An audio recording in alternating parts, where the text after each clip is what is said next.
രണ്ടാമത്തെ കാര്യം അവർ ചെയ്തത്, അവർ യേശുവിനെ പിന്തുടർന്നു. യേശുവിൻ്റെ പിന്നാലെ ചെന്നു. നമ്മൾ ആരുടെ പിന്നാലെ ചേരണം?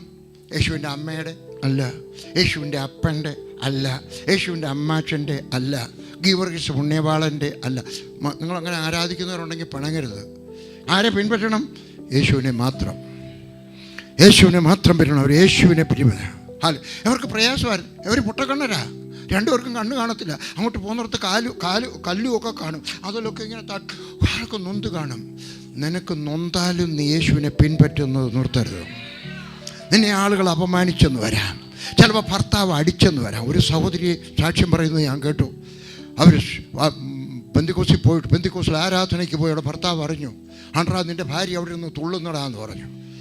അന്നേരം ആ ഭർത്താവ് അങ്ങോട്ട് ചെന്ന് വെച്ച് കാപ്പിച്ചെടി അത് ഒടിയാത്ത കമ്പാണ്, അതങ്ങോട്ട് എടുത്ത് ഇറങ്ങി ഇങ്ങോട്ട് വന്ന് കഴിഞ്ഞുടനെ റോഡിൽ വെച്ച് അടിക്കാൻ തുടങ്ങി. അവൾ പറഞ്ഞു, എന്നെ വീട്ടിൽ കൊണ്ടിട്ട് അടിക്കും, ഇവിടെ വെച്ച് അടിക്കാതെ. പക്ഷേ അയാൾ നിർത്തിയില്ല. നീയും ദുഃഖം സഹിച്ചെന്ന് വരാം, നിൻ്റെ കാല് മുറിഞ്ഞെന്ന് വരാം, നീ അപമാനിതയായെന്ന് വരാം, നീ കണ്ണുനീരൊഴുക്കിയെന്ന് വരാം. പക്ഷെ വിഷമിക്കേണ്ട ആവശ്യമില്ല. യേശുവിൻ്റെ പിന്നാലെ മാത്രം പോകുക.